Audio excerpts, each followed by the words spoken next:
And then we went and bought Conagra, which has 70% market share in the dehydrated business, their Gilroy Foods and Seasonings business. So today we are a very dominant player in the spices and dehydrated business. The coffee business, we started with the Robusta coffee because we are in Asia and Africa. Then our coffee customers said, why can't we supply Arabica to us? We said, we're not in Latin America. If you go to Latin America, we'll consider that. So we went first into Brazil, then we went into Colombia, Peru, Honduras, Guatemala, Mexico. Now we are a very large Arabica coffee company. And now we offer both Robusta coffees and Arabica coffees. So being disciplined about finding those closely related adjacencies which have the sharing criteria de-risks the complexity of execution. And that way you can grow fast with a little bit more predictability and structure. And you can't become a global champion if you only grow organically. 17 out of the 21 years that we were in business, we grew organically, we did no acquisitions. But if you really want to be a global champion, then you have to have the capacity to do cross-border transactions as well as organic growth. So over the last 3-4 years, we've built capacity to do cross-border deals, and we've gotten now very good at it. We've done 17 acquisitions, and almost all of them are tracking as per our investment thesis. And we've developed the capacity to integrate those companies and integrate those cultures. And that has become an additional catalyst for our growth. I won't take you through this example, but this is just an example of how we started with 2 acquisitions, and that whole complex led to a series of related acquisitions, which has given us a significant position in that industry.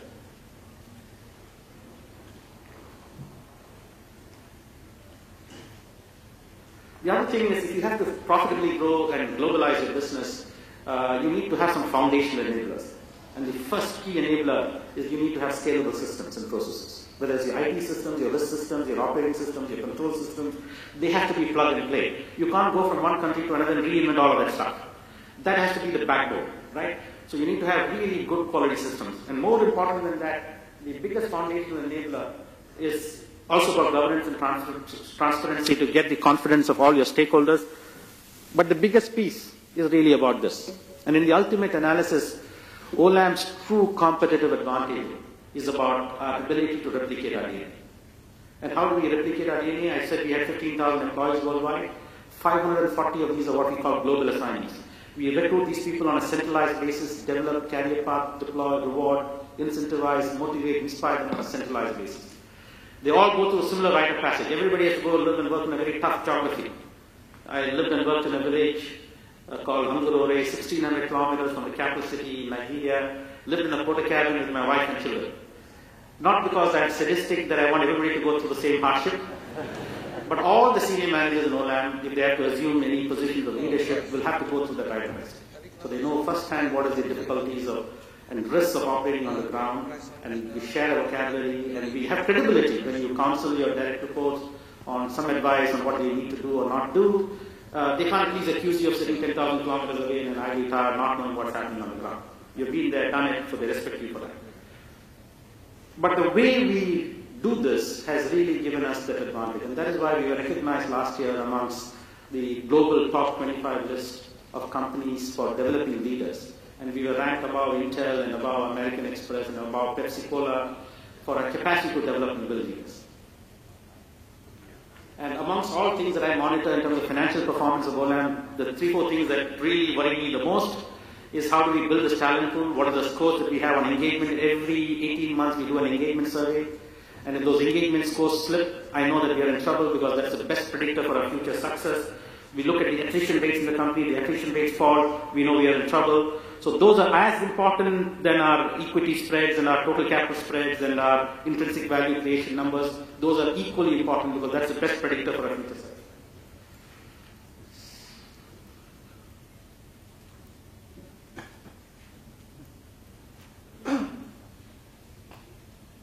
Okay.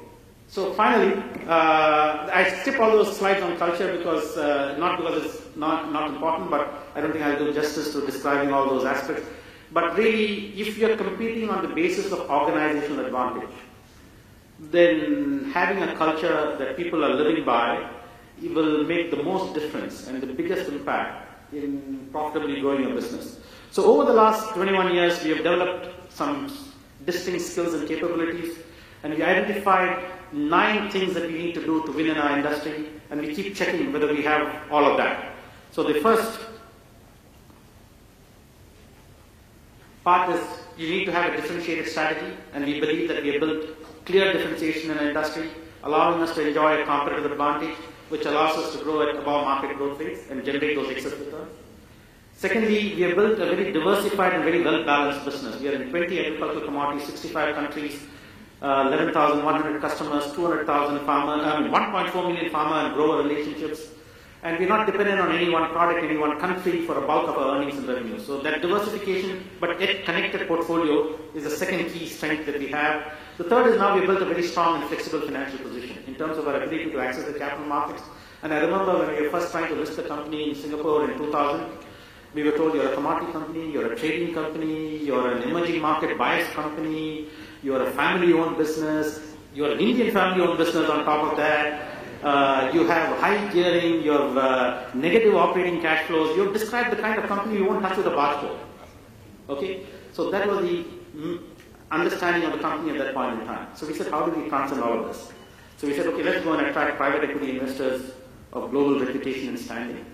And if they give us the housekeeping stamp and they take 12, 18 months of due diligence to invest in you. So we went to IFC in Washington, Temasek here, and AIF Capital in Hong Kong, and Singapore came, and we abandoned our IPO plans in 2000, although we got an approval in principle to list.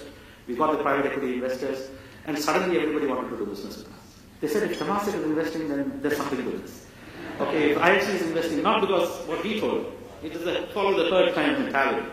So we transcended that by bringing in these global private equity investors with distinction and track record, and that sort of helped us transcend that. And then we access the capital markets. And because of the way we have engaged with our investors in the capital market, and like you get the politicians you deserve, you also get the shareholders you deserve. Right?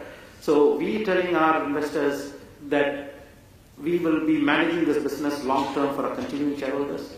If you're an exiting shareholder, you're going to force us to invest less, pay you more dividends, and take all the short-term decisions that might maximize your interest in exiting shareholder. Please don't invest in us. So over time, we have got a long-term institutional shareholder as a shareholder base, and therefore they understand what we're trying to do, and they're willing to support us. I'll pause here, and hopefully in the panel we will get an opportunity to discuss this a little bit more detail and ask. Thank you all for your patience, and wish you all the very best. Thank you.